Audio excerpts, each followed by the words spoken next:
welcome to Record, Mix, Repeat. I'm Rusty Smith. I'm glad you joined us. This is the first episode in a series of episodes for beginners who want to put a project studio in their house, and they really don't know that much about it. I'm talking newbies, people who have no idea how a digital audio workstation works, people who are like, I know I want to do this, but they don't know how to get it done. Well, I'm the guy who's going to show you how to get it done. There's going to be several episodes covering all the different areas of what you're going to need to know, and today's episode covers the basics. What are the fundamental basics that you need to get this thing going? Because you want to be making some music, and people want to hear your music if it's good. Bear in mind, if your music's not any good, people aren't going to want to hear it, no matter what. But you can have some fun along the way. The first basic thing is a computer. The core of every home project studio is the computer. You must have a computer that can do the job, and it must be a computer that you're very comfortable with. It doesn't have to be a computer that can launch a rocket to the moon, but it does have to be a computer that can crunch a lot of data to process the digital audio, and it needs to have enough ports to communicate with all the devices in your studio. Whatever computer you get, it does need to have an operating system that you're comfortable with. If you're a Windows guy, get a Windows computer. If you're a Mac guy, get a Mac computer. Me, I'm a Mac guy. I just don't get Windows. But it's not a problem because both operating systems can get the job done. Whatever computer you get, it needs to be powerful. If you already have a computer you think you might want to use, look at the processor. See how current it is. If it's 5 or 6 years old, you may need a computer with a new, more powerful processor that can handle the new software that's out there these days, running 64-bit or 32-bit float.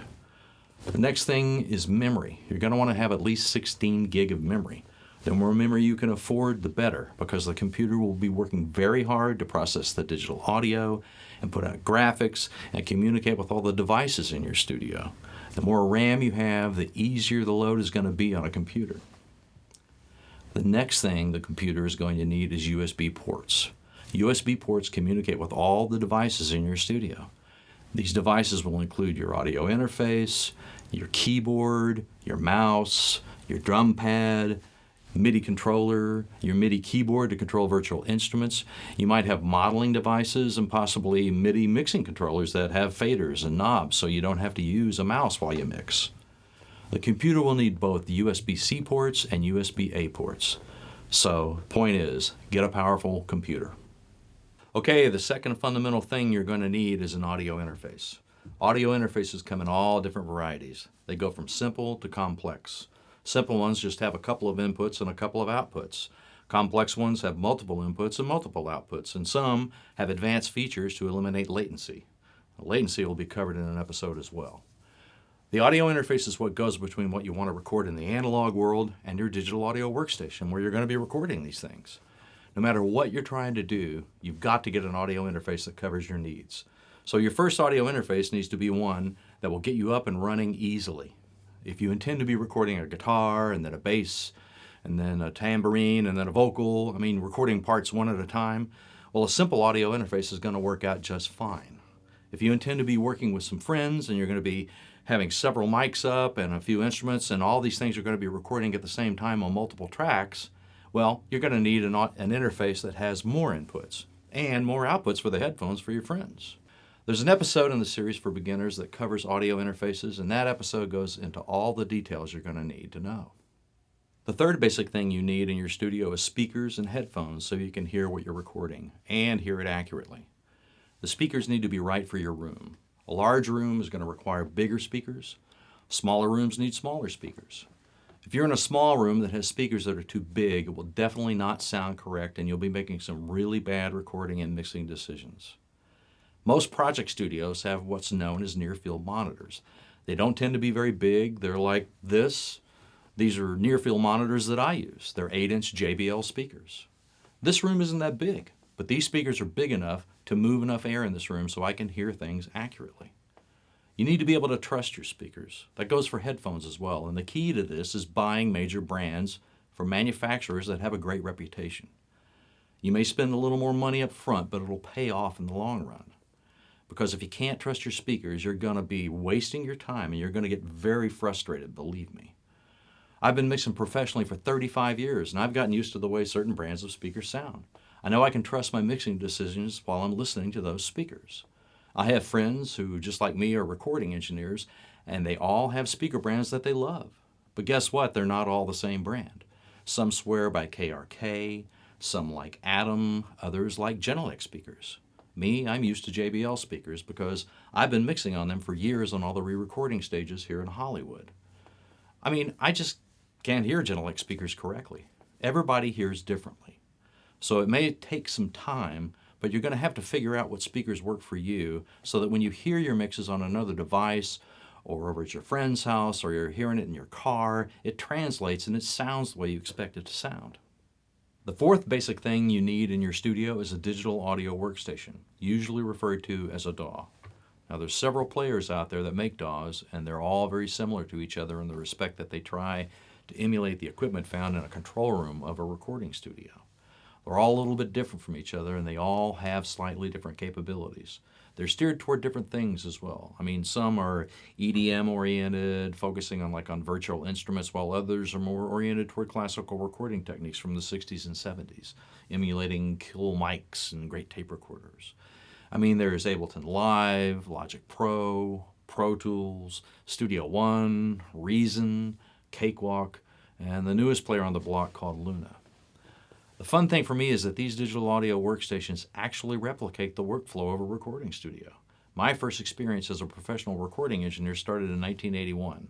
I worked in a state-of-the-art studio, and we had Otari 24-track 2-inch tape recorders, SSL consoles, 1176 compressors, Neve preamps. I mean, I was working with all the gear that the plugins are now replicating. And these plugins actually do sound like that gear, and that's a crazy thing when you think about it, because that gear was super expensive.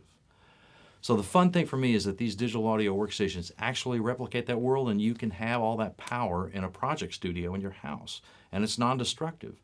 I mean, you can edit something, and then if you don't like the edit, you can put it back together. Back in 1981, if you wanted to edit something, you got out a razor blade and cut some tape, and if you cut it wrong on tape, well, you screwed up.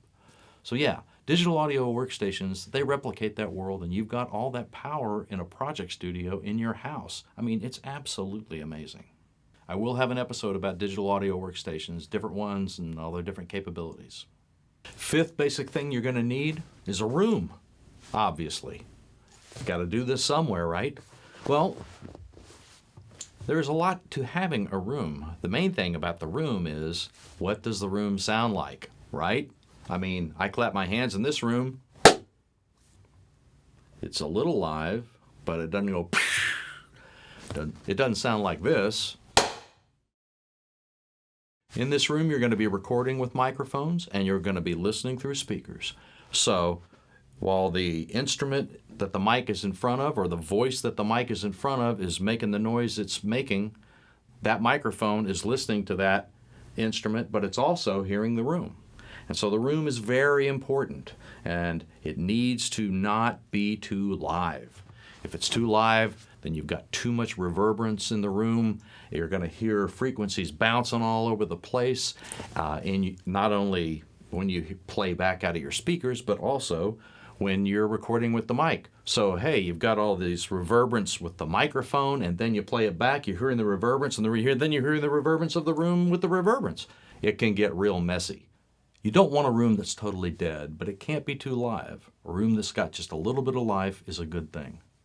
There's an episode on room acoustics in the beginner series, and I know it's going to help you quite a bit. Okay, the sixth basic thing you're going to need in your studio is microphones. I mean, unless everything that you plan on recording is going to be a virtual instrument or is coming out of some sort of modeling device, you're going to need microphones, because you're going to need to put them in front of your voice, or in front of a tambourine, or maybe in front of a guitar amplifier.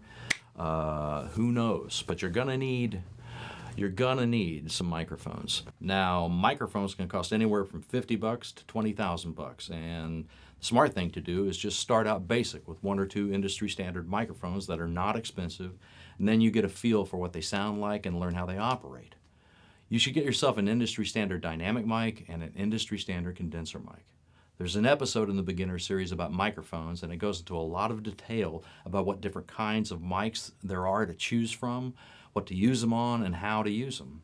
It's an episode you'll learn a lot from watching. And the last basic thing you need is to have an ergonomic setup that works, where you can get things done efficiently, quickly, Things aren't a mess. Things are in reach. Things are available to you when you need them. A work surface that you can get to things. I mean, I have this behind me here. It's laid out to my liking. I actually built this, but you don't have to build things. There's several manufacturers out there that make desks that are designed for doing this. Have a project studio, have some rack gear, have space for speakers, for keyboards, be they keyboards that you play or just the keyboard that you use for your computer. We'll go into that, but ergonomics are an important thing, and there will be an episode on that.